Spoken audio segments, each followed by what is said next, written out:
¿Qué tal? ¿Cómo están amigos y amigas de esta comunidad? Como siempre un gusto, como siempre un placer. Diferentes temas nos llevan a buscar a nuestros invitados del día de hoy. Uno de ellos, por supuesto, el caso de Margot Glantz, quien se presentó en la Facultad de Filosofía y Letras de la Universidad Nacional Autónoma de México, quien fue interrumpida en su discurso y recibió el apoyo de personajes muy particulares de la UNAM, como Ciro Murayama y otros. Vamos a hablar precisamente de esta protesta que se llevó a cabo durante el discurso de esta escritora, por qué razón, a qué viene precisamente la interrupción como tal, porque bueno, muchas de las cosas que se comentaron por parte sobre todo de este tipo de personajes, el caso concreto de Murayama y de otros integrantes de la máxima casa de estudios, pues sinceramente están un poco disociados de una realidad. Pero vamos a platicar sobre ello. Vamos a hablar también el caso de Eric Flores, este legislador por parte de Morena, quien agarró la Cámara de Diputados literalmente como iglesia para hacer pronunciamientos a favor de su fe, pero sobre todo justificó el derecho de Israel a defenderse en el marco del genocidio palestino. Y también hay un tercer tema que queremos tocar con nuestros invitados del día de hoy y que tiene que ver precisamente con todo este entorno que está viviendo en los Estados Unidos en cuestión de las universidades. Pero vamos a ir poco a poco. Yo de entrada quiero agradecerles puntualmente, por supuesto, a Enrique Rachsenberg de la Facultad de Economía de la UNAM que esté con nosotros. Enrique, ¿qué tal? Muy buenas tardes. Hola, buenas tardes, Jesús. Y Andrea Mesa de la UAM Iztapalapa. Andrea, ¿qué tal? ¿Cómo estamos? Muy bien, muchas gracias por la invitación, Jesús. A ver, pues de entrada comenzaríamos con este tema de la escritora.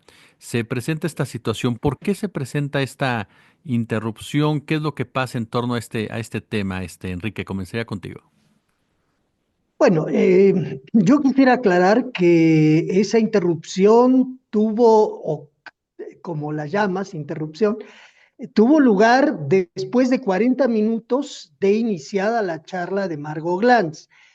Yo quiero suponer que era ya casi el final de su intervención.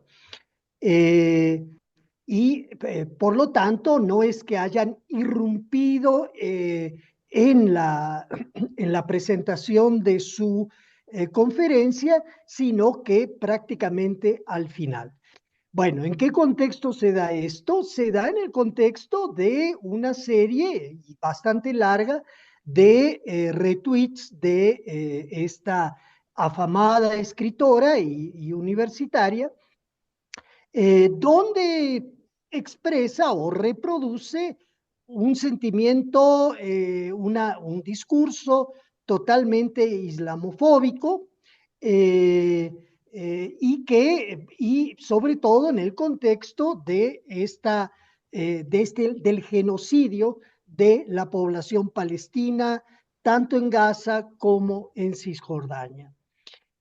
Lo que hicieron los estudiantes que se manifestaron fue precisamente eh, cuestionar a la escritora, eh, porque, bueno, ella refiere, tal, con justa razón y muy frecuentemente, la memoria del holocausto, de la Shoah, del holocausto de los judíos durante el nazismo, pero calla totalmente cuando habla de genocidios, cuando habla de violencias, cuando habla de muertes de niños, de mujeres, etcétera, de lo que está sucediendo en Palestina y que de alguna manera ella justifica. Entonces, ese cuestionamiento por parte de los estudiantes, eh, bueno, es un reclamo, eh, desde mi punto de vista, muy fundamentado, de que la universidad no puede efectivamente admitir ese género de expresiones como las que difunde la escritora Margot Glantz, ¿no? Ahí está muy brevemente el contexto en el que se produce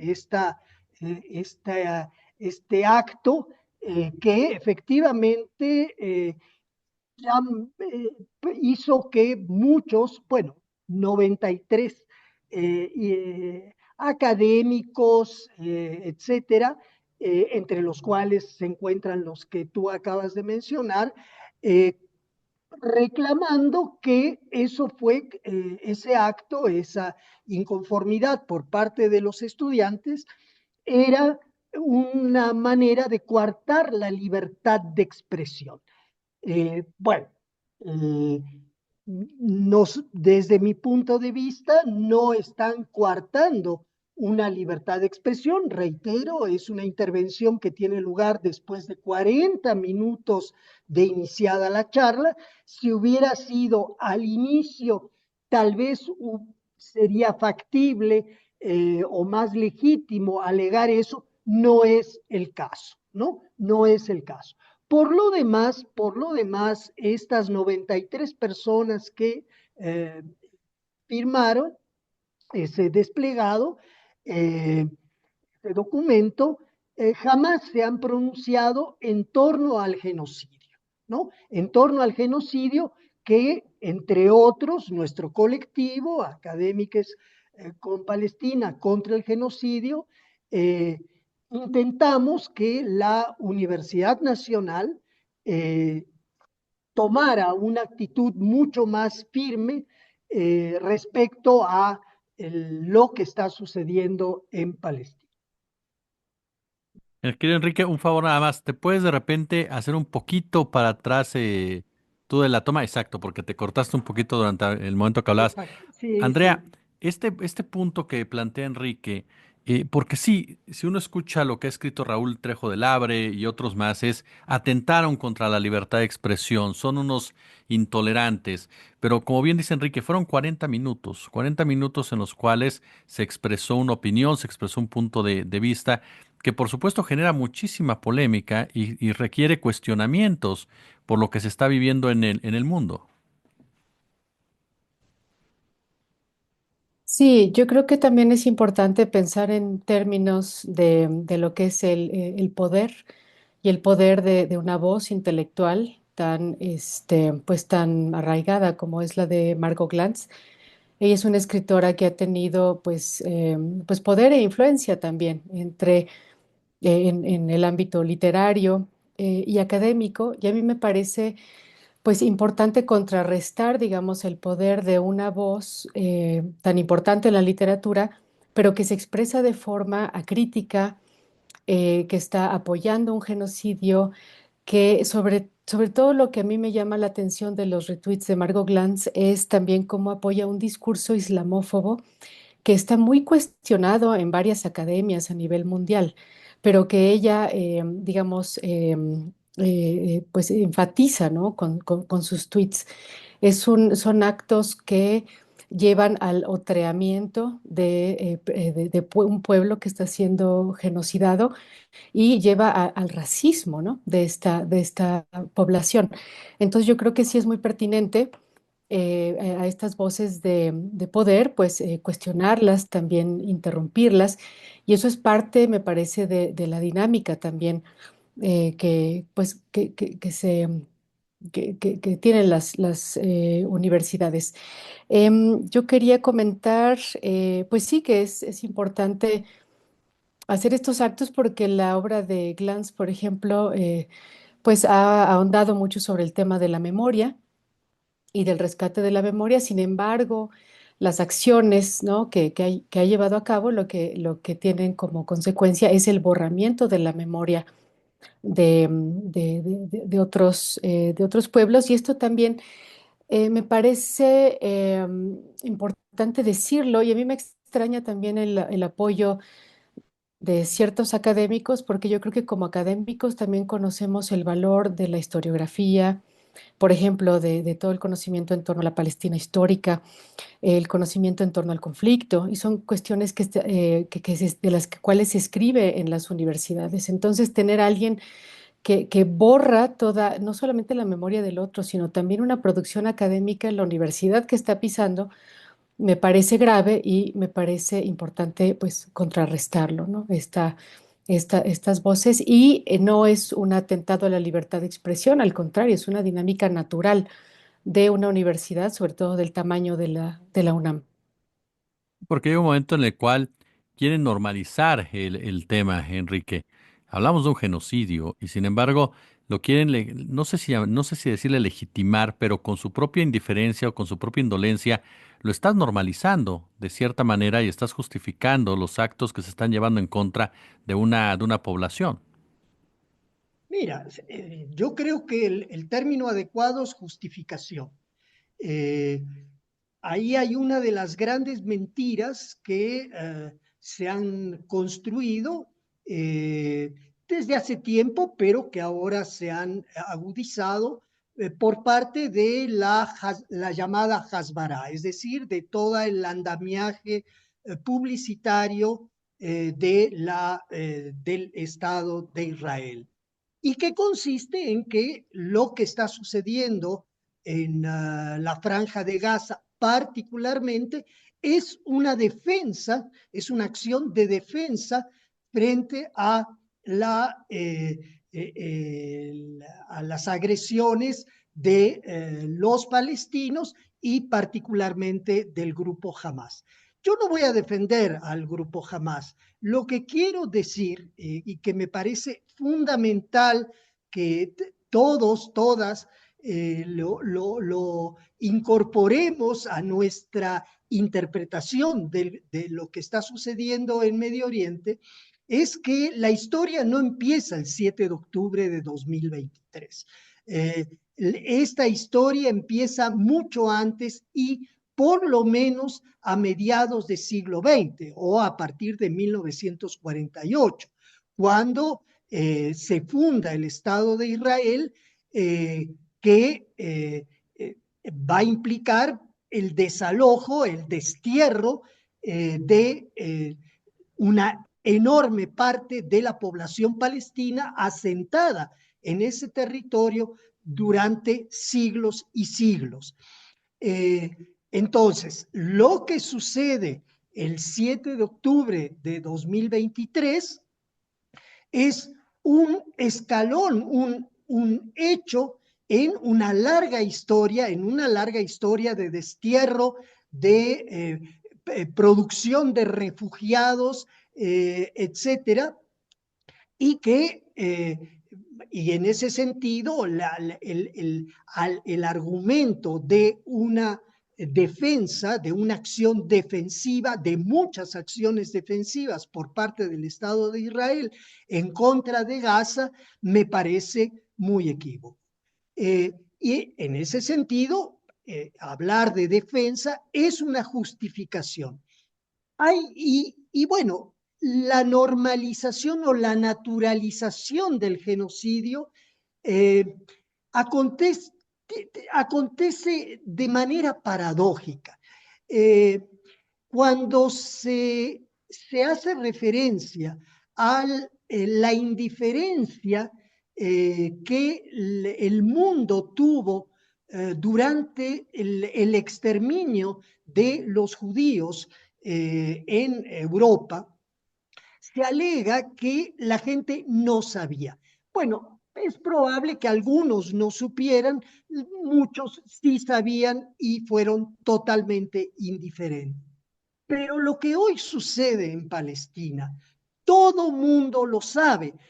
Vemos los bombardeos en tiempo real, vemos a los padres cargando sus hijos pequeños, corriendo hacia el hospital porque han sido heridos, porque han sido mutilados por alguna de las bombas.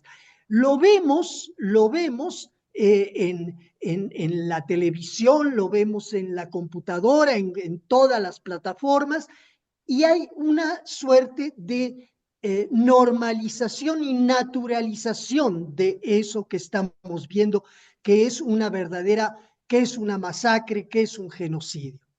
Esa es la paradoja y creo que en ese sentido tenemos que repensar que cuando la gente ve algo, inmediatamente reacciona. No, a veces la ve y la asimila como algo totalmente normal y justificado, por supuesto. Esto nos lleva al siguiente punto, Andrea. El caso del diputado de Morena, de este señor Flores, que es un hombre que está relacionado con actos muy cuestionables, desde su justificación que hizo de los paramilitares que atacaron en Chiapas en la época sedillista y posteriormente en otros episodios, hasta el caso de Samir, por supuesto, fue uno de los personajes que más presionó, cuestionó a Samir desde una óptica de rechazo a las protestas del activista, y ahora esta declaración en donde él dice: yo no estoy justificando ningún tipo de genocidio, pero entiendo la cuestión de la defensa de Israel. ¿Cómo valoramos el hecho de que un diputado de un partido, el partido que está en el poder, se exprese de esa forma? Sí, bueno, desde mi perspectiva, desde mi punto de vista, como alguien que también ha estado, pues, en, investigando temas que están relacionados con las religiones, yo quisiera responder de la siguiente forma. A mí me parece que hay cuatro puntos muy graves que el diputado Hugo Eric Flores, o cuatro actos o cuatro consecuencias de su actuar que sí son muy graves, y que voy a mencionar ahora. Me parece grave que él utilice su espacio como diputado para expresarse en favor de una ideología imperialista, colonialista, es decir, todo un proceso de colonial imperial que conlleva a la limpieza étnica, al despojo forzado de una población y también pues al genocidio, ¿no? de la población gazatí. A mí me parece muy grave que él desde su posición como diputado exprese este apoyo a ese tipo de políticas que van en contra de los derechos humanos, porque aquí hay dos razones. Uno, porque esto contraviene la decisión del Estado mexicano de reconocer a Palestina, de reconocer a su embajada, de reconocer a su embajadora. Entonces aquí nos preguntamos por qué un diputado del mismo partido va a ir en contra de este acto, ¿no? Que la misma Claudia Sheinbaum ya hizo al tomarse la fotografía pública con la embajadora de Palestina. Dos, me parece en lo personal muy grave que el diputado pase por encima de la historia de México y de un pueblo que tiene una sensibilidad con respecto a la historia de la descolonización, que es propia de México y de la nación mexicana. Entonces, en México, el pueblo es sensible a la historia colonial. Las personas en México sabemos reconocer cuando lo vemos un acto de exterminio, de despojo de tierras, de borramiento de la historia, de la memoria de poblaciones indígenas.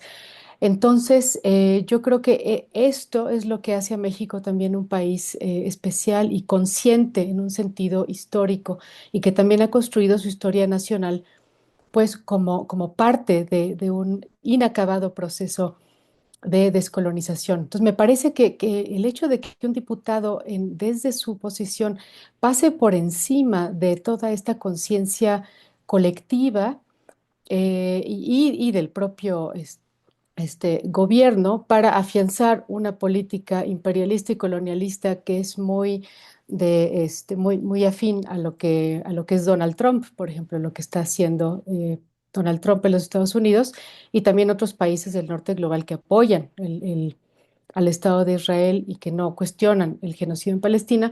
Esto me parece muy grave, muy antagónico con la sociedad mexicana.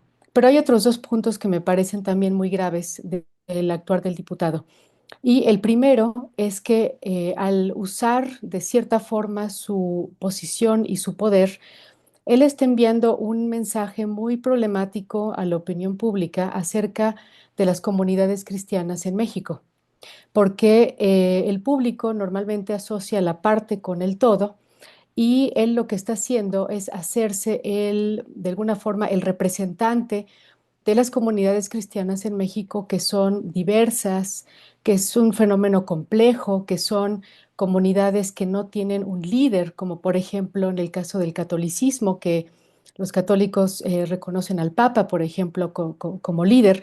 En el caso de las comunidades cristianas, esto no es así. E incluso, digo, yo sin ser experta en este tema, solo quisiera comentar algunos puntos, pero sin ser experta, pero también se sabe que dentro de las comunidades cristianas hay toda una reflexión en torno a los representantes de cada comunidad y los límites de representación que tienen estas personas, y también hay muchas opiniones sobre si estos personajes deben meterse o no en política.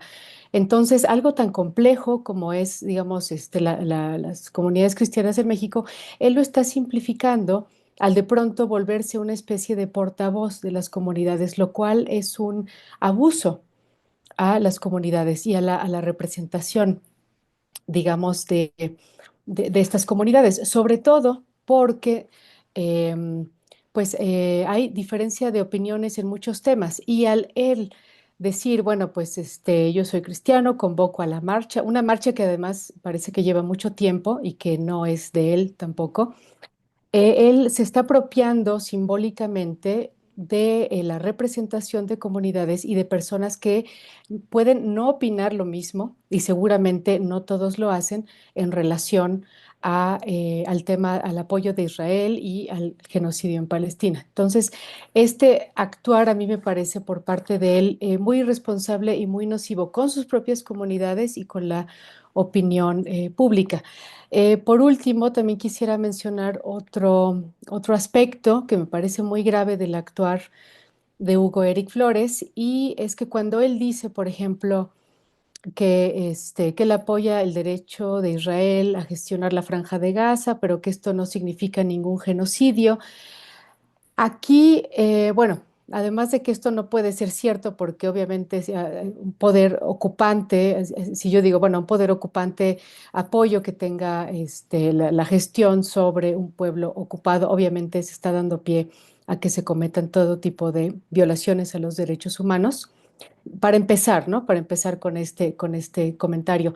Pero a mí me parece muy irresponsable que el diputado lo que está haciendo es propagar una visión de una lectura de la Biblia, y está, digamos, con ello legitimando una postura que también, como ya dije en el caso de Margot Glantz, que borra la historiografía, el conocimiento histórico, etcétera, etcétera, sobre Palestina, sobre la Palestina histórica, digamos, ser vocero de una lectura de la Biblia que claramente hay dos cosas. Uno, como ya lo señaló la académica israelí Nurit El-Hanan, en el caso de Israel, uno está utilizando la Biblia como documento histórico, lo cual contraviene completamente lo que se ha hecho en materia académica, en materia de ciencia, lo que es, digamos, la disciplina de la historia. Y también el diputado confunde a las personas con esta cuestión, porque confunde el Israel de la Biblia con el Estado-nación de Israel, que es un fenómeno moderno.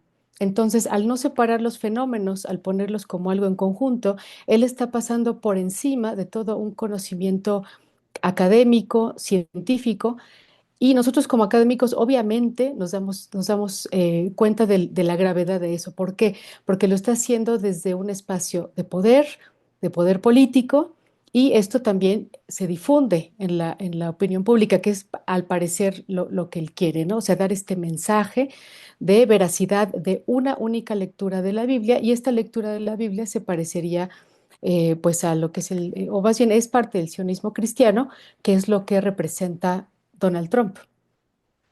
Claro. Entonces, bueno, yo quisiera empezar por solamente mencionar esos 4 puntos Mm, que me parecen muy graves por parte del diputado. Yo mm. quiero agradecerles a ambos el tiempo que nos han prestado de Académicas por Palestina.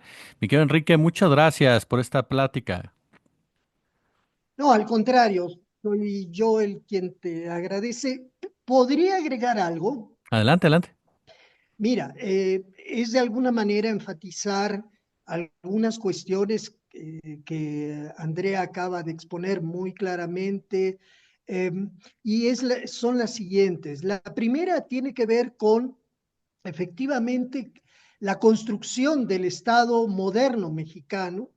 eh, Se logró a través de una guerra, y de todas las guerras del siglo XIX, guerras contra intervenciones extranjeras, guerras civiles, etcétera, la guerra de reforma fue la más cruenta, la que dejó un saldo más doloroso desde muchos puntos de vista, económico, social, etcétera, pero que fue necesaria para poder librarse de esa herencia colonial, como lo mencionaba Andrea.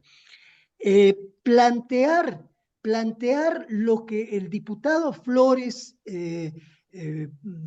manifestó hace pocos días significa una regresión histórica, bueno, vuelve nugatorio de alguna manera esa experiencia del siglo XIX, y que fundamentó un Estado laico, creo, y que desde nuestro punto de vista tenemos que defender. La segunda cuestión tiene que ver con efectivamente ese uso permanente, y ahí hay otra de las construcciones engañosas de la Hasbara, de justificar las acciones del Estado de Israel con base en el texto bíblico. Lo dice muy bien un gran historiador y especialista, un erudito de la cuestión palestina, de la historia palestina, que es Ilan Papé. Eh, la Biblia es un texto literario, no es un manual de guerra, y menos todavía, efectivamente, coincido con Andrea, un manual de historia. Fundamentar y justificar lo que el Estado de Israel está haciendo con base en el texto bíblico es verdaderamente una tergiversación completa de lo que sucede.